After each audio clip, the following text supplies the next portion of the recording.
Colonel Singh मेरे साथ यहाँ पर जुड़े हुए हैं, जो अभी तस्वीर दिखाने वाली हूँ आपको उस पर सर मैं बात करूंगी आपसे। एक बार दर्शकों को बता देती हूँ कि हम क्या बताने वाले हैं अभी, कि कैसे परमाणु टैंक पर अटैक तय माने जा रहे हैं। इजराइल के निशाने पर ईरान के परमाणु प्लांट है, कई परमाणु प्लांट है ईरान के परमाणु कार्यक्रम के खिलाफ है इजराइल। बिल्कुल भी नहीं चाहता है कि ईरान परमाणु को डेवलप करे या परमाणु तौर पर ईरान मजबूत देश बने। हालांकि दूर है, लेकिन उसके बाद भी हमले किए गए, वो भी रात के अंधेरे में, देर रात हमले किए गए। इजराइल ने कई बार ईरान पर अटैक किए हैं। 2020 में ईरान के परमाणु वैज्ञानिक फखरीजादे की हत्या भी हो गई थी। 2020 का यह मामला है। इजराइल पर ईरानी वैज्ञानिकों की हत्या का आरोप लगा था। उसके बाद ईरान की ओर से भी हमले तेज हुए थे। नेतन्याहू लगातार ईरान के परमाणु कार्यक्रम के खिलाफ हैं। जैसे कि मैंने पहले भी बताया कि वो नहीं चाहते हैं कि परमाणु तौर पर शक्तिशाली देश बने ईरान, लेकिन उसके बाद भी ईरान की ओर से मिसाइल अटैक इजराइल पर किए गए हैं। तो ईरान के परमाणु कार्यक्रम के खिलाफ, लेकिन बार बार ईरान अपने आप को मजबूत कर रहा है परमाणु तौर पर, लेकिन धमकियां दोनों देशों को अपनी तरफ से दी जा रही हैं। इजराइल ईरान को, ईरान इजराइल को धमकी दे रहा है। सर, ये तस्वीर मैंने आपको अभी दिखाई है दर्शकों को, उस पर आपसे विस्तार से जानना चाहूंगी, क्योंकि आपसे बेहतर कोई नहीं बता सकता है इनको। नहीं, बात बेहतरी की नहीं है, बात है फैक्चुअली करेक्ट क्या है।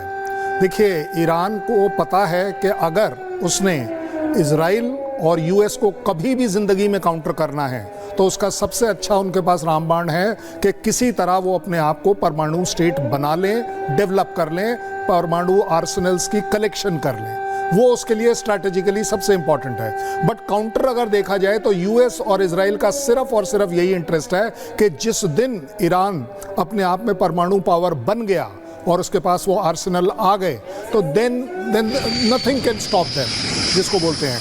जहाँ तक बात चल रही है कि यस इजराइल को कितना पता है कितना नहीं, मैं आपको बड़ी जिम्मेदारी से कह दूं, नेतन्याहू एक पॉइंट ब्लैंक स्टेटमेंट दे चुके हैं कि वो ईरान के न्यूक्लियर पावर से रिलेटेड 20,000 डॉक्यूमेंट्स से रिलेटेड इंफॉर्मेशन रखता है as far as Israel is concern. यहाँ तक कि अभी रिसेंटली नए जो ईरान के प्रेसिडेंट जो आए हैं, उनका भी कहना है कि सबसे बड़ी बात यह है कि यस, उनके लिए तकलीफ ये हो रही है कि जो भी कुछ वो करते हैं वो इजराइल को पहले पता चल जाता है। और उनका अपना स्टेटमेंट है कि इस समय इजराइल उनके परमाणु डेवलपमेंट को, जो वेपन सिस्टम डेवलपमेंट है, उसके बारे में इंटीमेट नॉलेज रखता है और कभी भी चाहे वो उसे डिस्ट्रॉय कर सकता है। बट वो ऐसा क्यों नहीं कर रहा? क्योंकि ये एक अपने आप में युद्ध का लेवल बढ़ जाएगा, जो कि इस समय किसी के भी इंटरेस्ट में नहीं है। देखिए, कहना बड़ा आसान होता है कि थर्ड वर्ल्ड वॉर,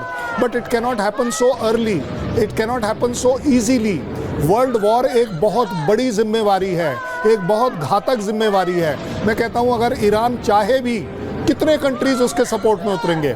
आपको लगता है इस समय रशिया उतरेगा, चाइना उतरेगा? सपोर्ट करना अलग बात है, लेकिन अपने आप पार्टिसिपेट करना, आप देख रहे हैं जॉर्डन तक उसको अलाउ नहीं कर रहा। आप देखिए खुद ईरान लेबनान में अपने ट्रुप्स उतारने को तैयार नहीं है। सऊदी अरेबिया ने बिल्कुल क्लैरिटी के साथ कह दिया है कि हमारा कोई लेना देना नहीं है। सो ओवरऑल अगर आप सिचुएशन देखें तो वर्ल्ड वॉर एक स्ट्रैटेजिक सिचुएशन बनती है, उसकी वजह से होती है। ऐसा नहीं होता कि जब आपने 200 रॉकेट डाल दिए तो कल सवेरे वर्ल्ड वॉर हो जाएगी। बिल्कुल सर, आप बहुत महत्वपूर्ण बात का जिक्र कर रहे हैं कि एक स्ट्रेटेजिक सिचुएशन बनती है, उसके बाद वर्ल्ड वॉर होता है। लेकिन इसी बीच एक बड़ी खबर में दर्शकों को बता दें, उत्तरी इजराइल में रॉकेट हमले के लगातार सायरन बज रहे हैं और इस सायरन में आपको बता दें यूरेन और लगातार एक अलर्ट मोड की स्थिति देखने को मिल रही है। एक के बाद एक आपको आवाज सुनने को मिल रही होगी और इसी सायरन की वजह से ये जानकारी मिल रही है कि सामने से रॉकेट आ रहा है, मिसाइल अटैक हो रहा है, उसको कैसे लगातार निष्क्रिय करने का काम चल रहा है। यहाँ पर ये बड़ी खबर हमें मिल रही है,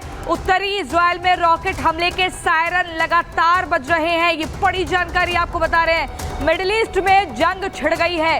जो ईरान मेतुला में रॉकेट हमले का अलर्ट जारी हो चुका है, ये बड़ी खबर आपको बता रहे हैं। 2 जगह उत्तरी इजराइल में जहां रॉकेट हमले के सायरन बज रहे हैं और ऐसे में अलर्ट मोड पर ये रहने का संकेत है।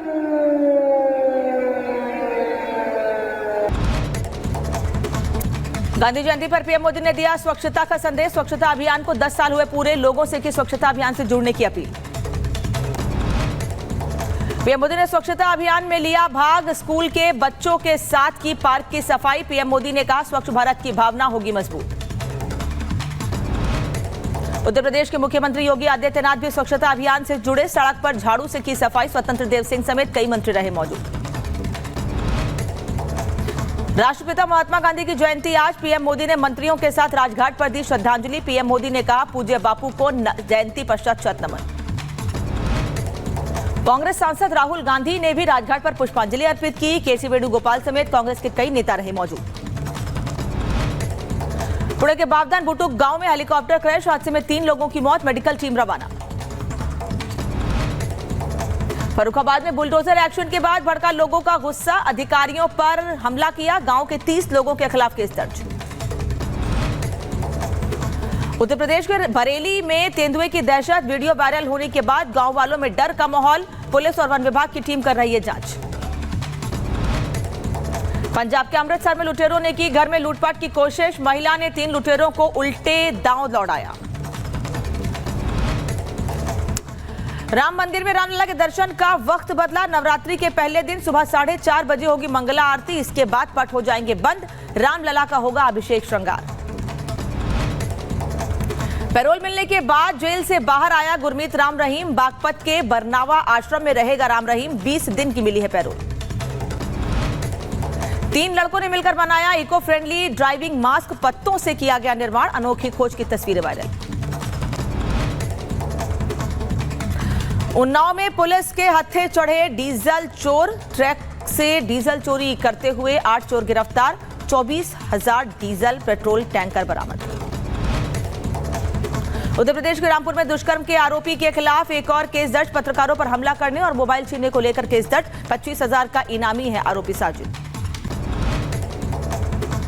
दिल्ली के एक पार्क का हैरान करने वाला सीसीटीवी सामने आया है। महिला और बच्चे को चाकू दिखाकर मारने की धमकी दे रहा लड़कों का ग्रुप। पुलिस आरोपियों की तलाश में जुटी। पुणे में ऑटो रिक्शा ड्राइवर ने कार को मारी टक्कर। कार ड्राइवर ने ओवरटेक करने की कोशिश की। वीडियो सोशल मीडिया पर वायरल। एटा में बाइक से लदे कैंटर में आग लग गई। करीब 47 बाइक जलकर खाक हो गई है। आग में ड्राइवर का हाथ भी झुलसा है। फायर ब्रिगेड ने आग पर काबू पाया। बहराइच में अवैध निर्माण पर बुलडोजर एक्शन। अतिक्रमण को किया गया ध्वस्त। सड़क की दोनों पटरियों को किया गया खाली। मैनपुरी में देखी डॉक्टरों की लापरवाही। सीएमओ दफ्तर में सोते नजर आए डॉक्टर। मलेरिया के अधिकारी सोते दिखे।